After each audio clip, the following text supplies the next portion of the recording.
Right, good morning. It is 5:10 in the morning. We're here at Edgbaston Golf Club in the middle of Birmingham. And today I'm going to be experiencing a day in the life as a greenkeeper, hence that early start. I'm going to get hands-on with some of the stuff they do, finding out what they do, why they do it, asking all the questions I'm sure you and I have about their day-to-day lives. It's early and that's fine. I'm excited to get stuck in. Let's get started.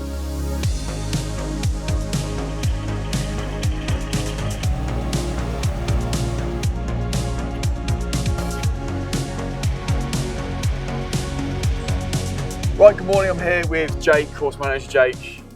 Nice to meet you, Dan. Thank you for having us, pal. Yeah, no worries, bright and early. You've just seen the staff heading out onto course. We're going to be going out in a minute, follow them around, seeing some of their stuff, doing some of our own stuff.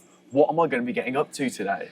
So, Dan, I think we're going to have you repositioning a pin this morning. Exciting. That's what I mainly came here for. Going to be ironing a green. Yes. Mowing an approach, and we're going to get you to do some bunker work for us, which will hopefully get you sweating a little bit. That's it. I'm here to labour today, but I'm here to find out a lot about how greenkeeping works. You're going to be here to tell us, the whys and the whats of what you guys do, as well as some of the cutting-edge technology that you guys use to sort of monitor the course and keep it in perfect condition. It is now 10 to 6, which is fine. It's a great time of day to start. We're going to let it get a little bit lighter, I think, and then head out into the course. Awesome. Let's do it. Left that. How do I get that way? So I'd turn to the left. to that? Yeah. And that will just send me in that general direction. Yeah, if you hit. Got you. Yeah. Got you, mate.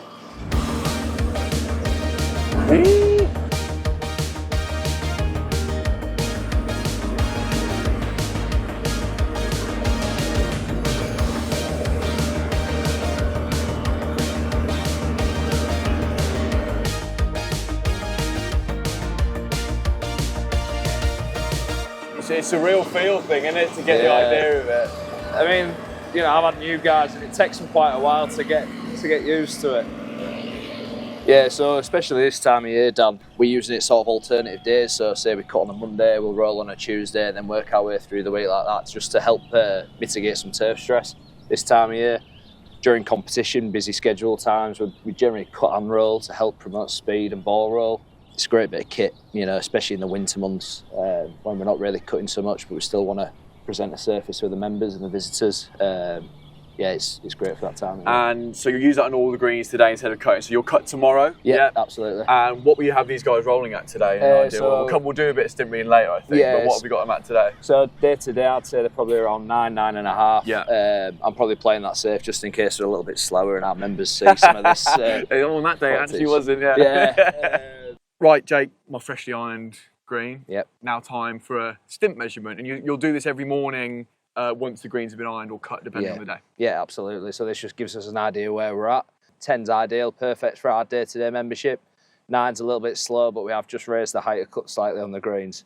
So I expect it to be around probably 9.5. So what I've done is I've laid a marker down with a T-peg. I'm going to roll 3 balls this way. Yeah. We'll take the middle golf ball out of the 3.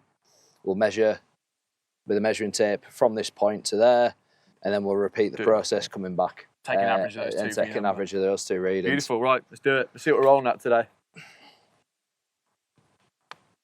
So this device, you just sort of let that rise until the ball drops. So you just sit a ball in the groove on the bar, and then there it is. Just let it roll away like that. So what are we at? So we are at 10.3 in this direction. So we'll head back up now, yeah? Should we leave that marker there? Yeah. There it is. See, we're a touch uphill here, aren't we? Yeah, slightly uphill. Much. Is this why you do 2 readings? Yeah, it's just so we can take an average.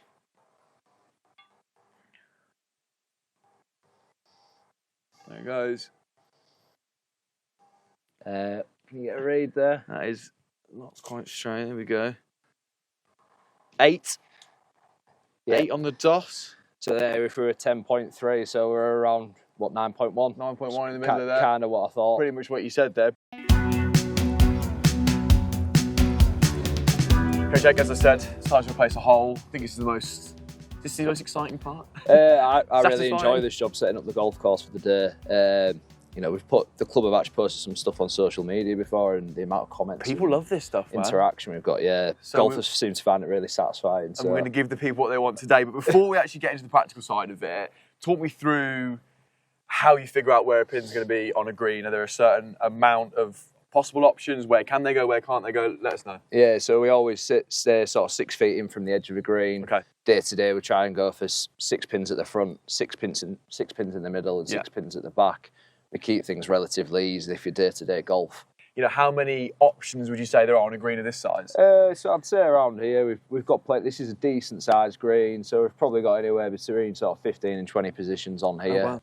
Right then, so we're back right today. Here's the equipment. Talk me through it, and I'm gonna give this a bash. So this black board here that you can see, that's the cutting board. This is just to stop sort of footprints and things like that. The greens are pretty firm at the minute, so you shouldn't have any issues anywhere. It'll also help stop when you come to lift the plug out. It'll stop that hole crowning a little bit. We paint our holes daily. Oh, good. I like that. So, touch of class. Yeah, just a nice little touch for the members that they like. Do you want to crack on? Let's just do it. Yeah, let's just have a go. Let's get it done. So if you come and pick this up, Dan, then you put it in that gap there. Stand on there. Yeah. You see this pin here? I do. So pull that out and then slightly turn it, sort of roll it round, and it should catch on a notch. There. A bit more like that. Oh, there I got you you. go. Yeah, got you. And then if you lift up and like use a hammer motion, Gee whiz. yeah, you keep going and you'll feel it when it hits the board. I should have gone to the gym. Hello, Luna. And that's perfect. That's in there. Okay. And then now next, go back to that pin. Yeah.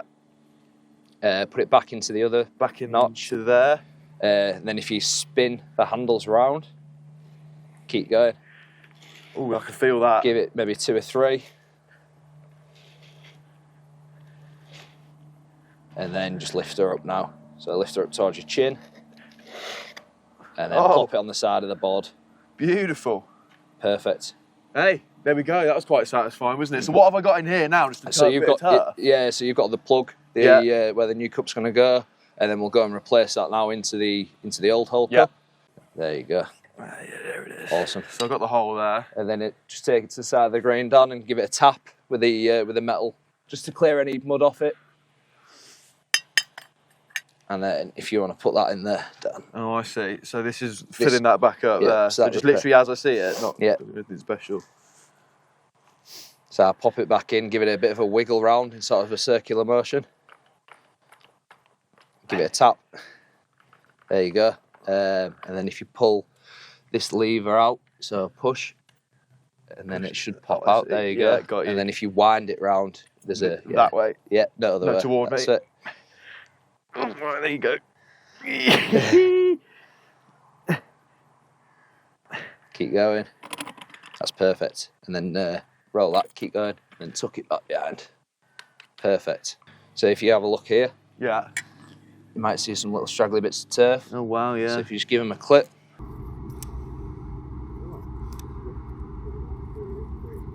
So clear the hole. And then if you swap those, Yeah. if you put the hole in, just leave it sort of halfway proud. About there. Yeah. And then we have a depth setter here, so let's make sure we get the correct depth every time. Oh, okay. So this should set at 1 inch. Yeah. So if you pop that on top of the cup, Yeah. stamp it down, just put your foot on it, it should slide in. Yeah, and then give it a spin a couple of times. And then just lift it off. Perfect. Hey, Lovely. beautiful, easy money. So final touches then, Jake. Yeah, That's the paint. yeah, that's How's the that paint. So this is, some clubs do this, some clubs don't. Like I said earlier, we find it's a nice touch for the members. I think so. I think you always notice when a hole's painted. You go, oh, that's a classy club. Yeah. So if you take this, so this stops the paint getting into the actual whole cup Yeah. and keeps it from sort of building up around And the we're edge. just painting this sort of so soiled edge here. It'll sit on top of the cup, that will. So whack that there. Yeah. And then the painting board here has a lip on it as well to sort of stop anything coming on this area of the turf around the edge. Yeah. So I'll place that down for you there, Dan. And then we'll get you some paint. Yeah, and the best thing to remember when you're painting holes is little is more. So if you put loads on, it tends to crack and peel away. So a light layer seems to work a lot better. Okay, right. Oh, I see.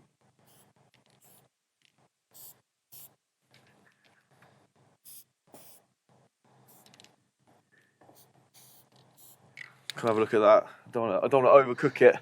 That's perfect. That's Beautiful. great. Easy money. Well, it's quite a process actually, isn't it? I thought it would be an easy in and out, but this is an important job, very satisfying job, I will agree. Yeah. Thank you for having a go at that. Yeah, no worries.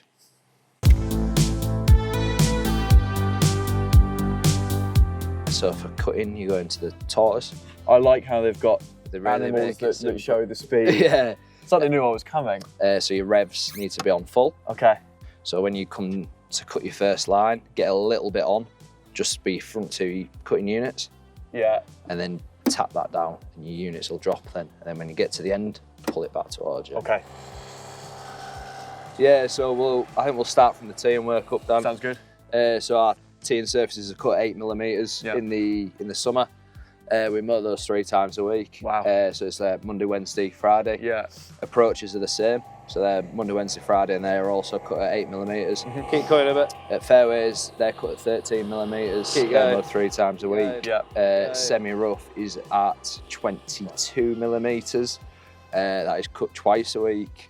Our rough is at 2.5 inches, which is where we stood now. Quite nice and juicy this morning as well, isn't it? That wet winter. Punitive. The golfers have had a bit of a moan this year, but the weather's sort of taken it out of our control. Absolutely, yeah. Greens are currently sitting at 3.5 mil. Yeah. And so is mowing the most sort of labour-intensive part of a greenkeeper's life? It's the bit you have to sort of keep on top of the most, as it were? Yeah, I'd say mowing is, but bunkers is also a big labour cost. I know we're going to touch on that later. Yeah. But yeah, no, besides the greens, bunkers are our biggest labour cost.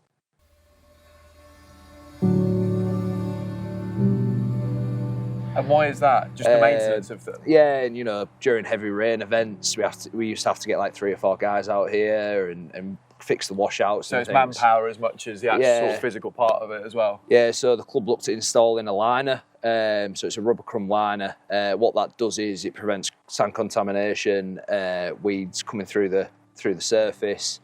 It also helps us during those rain events with washouts. From a playability point of view, it's great for the golfers.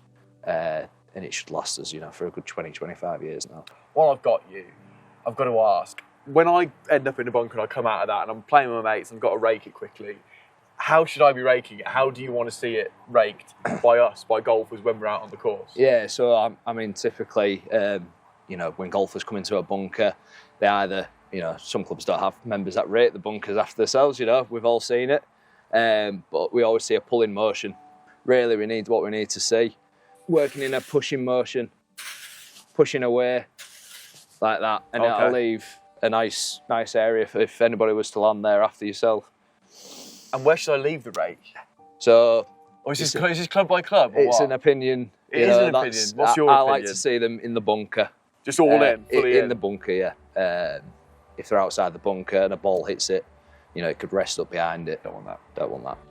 It's interesting what you said about the pushing motion. I'm certainly, when I'm busy raking it, after I've played, I pull. And so does that gather the sand up, and that's not what you want? So generally we find, if you have complaints about bunkers, it's about the sand depth. There's not enough sand in there. That's what yes. And when we go and spend some time checking where all the sand's gone, because it doesn't disappear that quickly, we find it all built up on the back edge. Yeah. And how long does sand last in a bunker? Are you having to come in and replace these very often? With the new tech and with the liner, we're finding a lot less blowout, and this type of sand is quite coarse sand, so it doesn't splash or blow out quite as bad. So it allows you to stay in there a bit longer. What type of sand is this? So this is China clay sand, it's called. And is that just something that you guys chose that you wanted at this course? There's different options, right? Yeah, it works quite well with the liner as well. Yeah. So with it being quite coarse, it packs very well. I'll keep prepping it.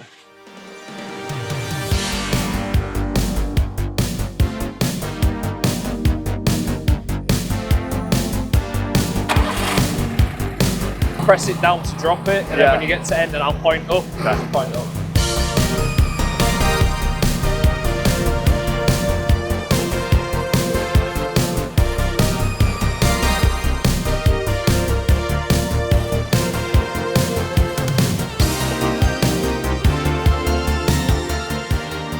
Right then, Jake, aeration.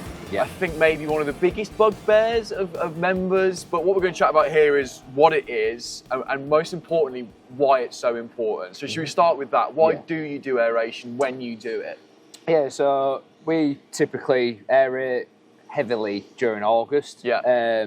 So basically what we're doing by aerating is we're allowing the plant to take up nutrients, get gas and air in and around the roots and break up some compaction in the soil. If you can imagine, you know, we've got mowers, turf irons rolling, you know, going over the turf all the time. We do get quite compact grains. And when the soil structure is compact, it makes the roots unable to spread. And that stops growth? Yeah, it stops growth. The plant gets really unhealthy, prone to disease. So by aerating, we get a better grass plant. The reason we do it in August is because, you know, we just want the quick recovery. Yeah. We want the quick recovery. We do ours not long after club championships, you know, we get all the plaudits of club championships and then, you know, the members turn up on a Monday morning. We do try and communicate the best we can to them so they know it's coming. As you said, you've done them already. We were filming in late August, but you've allowed me to have a little go on the chipping area today, which is great. Talk us through this machine then. Is it just, it looks kind of like a torture device. Yeah, so this is a Toro Pro Core. It's a pedestrian machine, so when we use this, the guys walk around the golf course, tying all the greens. It leaves a great finish afterwards. But yeah, it's a very, very good piece of machinery, this. So for our main aeration, which we do twice a year, we'd be bigger tine size than this. This is quite a small tine, so generally through the season we'll run these once a month or once every 6 weeks roughly. So we use sand for two things really. So it's for dilution of organic matter, which is thatch, people maybe know it as. So we're trying to break down that organic matter to allow for firmer surface, which will obviously allow for better putting surfaces. We can also use sand to try and make sand channels into pipe drainage, which is below the surface. So if we can get our percolation rates up, it allows the greens again to be drier and firmer, especially through the winter. That's what we want. Right then, Jake, we're doing a lot of the sort of things I think a lot of people see greenkeepers doing with the equipment, mowing, greens, but I want to talk technology now and sort of the cutting edge stuff that you guys are using to help you better maintain a golf course, really. Now, I didn't hear about this before we spoke a couple of days ago about it, but it's sensors underneath the greens. Now, talk me through what they are and what they help you guys do. So what Maya does, it's an undersoil sensor. It feeds me data on soil temperature, moisture, salinity, various other things. But where it was really sort of crucial for me is the disease forecasting. Okay. So how it works is if we see a small outbreak of disease, I can send a WhatsApp message to Maya, and using AI, basically it builds data from throughout the year, and it allows it to predict disease outbreaks. Wow. So I'll get a notification on my phone if, you know, the weather conditions are all lining for a disease outbreak, and it just gives me that few days ahead of an outbreak. So we want to be preventative rather than curative. So as you can see here, we've got a graph chart. So that's giving me the last 4 days, and it's predicting the next 24 hours. So if I see a spike on this graph here of a value over 40, I know we need to go and apply a product. So at the minute we have had a slight bit of anthracnose activity, so you can see that sort of spike in the graph. Yeah. And this must be just a godsend for you. What was the sort of process before you had this information? Was it a lot of guesswork? Was it a lot of presumption? Now with some data behind you, you can confidently go out and do what you're doing and use your labour more efficiently. Yeah, absolutely. So before, you know, we were looking at just the weather forecasts, you know, which just on the old Met Office. Yeah, which is so, you know, so unpredictable. So yeah, no, having it and being able to track it all on here manually rather than the old paper diary is fantastic. Yeah, much more efficient, I'm sure. And I guess this is where it all happens, isn't it? This is the heartbeat of Edgbaston's greenkeeping team. And it's brilliant. We love it. Jake, now this is one I've not heard of before, green firmness. And we talk about green firmness kind of anecdotally, all those greens are a bit firm today or soft or whatever. Here's a device that can give you an actual number. Yeah. How does this work? So yeah, normally, you know, we take readings across the green and take an average. Yeah. You'll see these used quite frequently at the Open, the British Open. Links courses obviously have a tendency of getting almost too firm, I guess. They don't want it where there's ball, if it's windy especially, that ball starts oscillating a bit. Yeah, so the R&A are using this quite a lot. Edgbaston Golf Club's been using it probably 3 or 4 years now. Okay. And what's the actual unit of measurement? So we're measuring in a unit called gravities. Never heard of that before. Yeah, so that's new to me. As a ballpark figure, I think sort of day to day through the summer we're aiming for 100 to 110 gravities. Okay. Let's have a little go with it then, shall we? So you showed me this before off camera, blue pizza style, but I'm going to hold this sort of, what would you call that? A plunger? Probe. Maybe. Probe, good, yeah, don't mind that. So hold it about level to there. Keep going a bit higher, see that groove? Yeah. There you go. And then just let go. Yeah. 99. There we go, 99. So we're saying that's about right for you. We did 111 earlier, just off camera, but you do this on different points around the green. Yeah. Take an average, and that would be the same, presumably, for all 18 greens. Yeah, we generally, so what we'll do is we'll do 6 greens a week. We'll continue monitoring those greens throughout the week, and then we'll move on to another 6 and do it on the cycle over 3 weeks. Brilliant, and gravity is a brand new unit of measurement I've never heard of. Lastly, then we're going to do moisture. Talk us through this sort of contraption you got here and why you guys are using it at the minute. Yeah, so this probe here will give us quick data on what the soil's doing underneath in terms of moisture content. Gone are the days where we have a lot of disposable water. Golf clubs are trying to now be more sustainable and prevent overwatering and things like that. This year's been exceptionally wet, so we've not had much need to use water. But this moisture probe will allow me to apply water to areas, specific areas with a hose rather than running a sprinkler, which isn't as accurate. Let's have a little look at this then, just to see what sort of data this gives us. I'm sure it's pretty self-explanatory. So yeah, if you just stab it into the ground and press read, it'll give you a reading. So we've got on there 33.0. Yeah, a little bit too high. Yeah, it's quite high, it's quite wet. What sort of number are you looking at for like a neutral? So, I'm happy with that. Between 20 and 25%. Okay. We did have a bit of rain last night. Yeah. So yeah, we're a little bit higher than we'd like to be, but that number will drop over the coming days.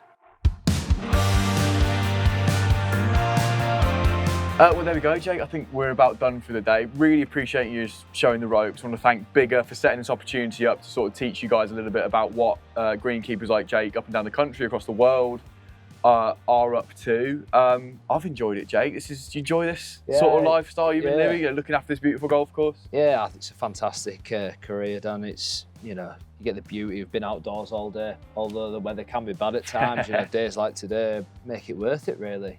Yeah, I think there's a huge misconception, isn't there, that green staff, all they do is mow grass. I've heard it a few times from people outside of the industry. I kind of laugh. I wish I did only just cut grass. It'd make my life a lot easier. But yeah, no, there's a lot more to greenkeeping, and the way technology is moving now, it's definitely going to become more and more of a thing. Well, it's Jake. Thank you for having us. Really appreciate it. Got a beautiful golf course here.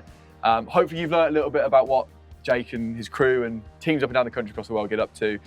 Thank you for watching. Hope you enjoyed it, and coffee, I think. Yeah, absolutely.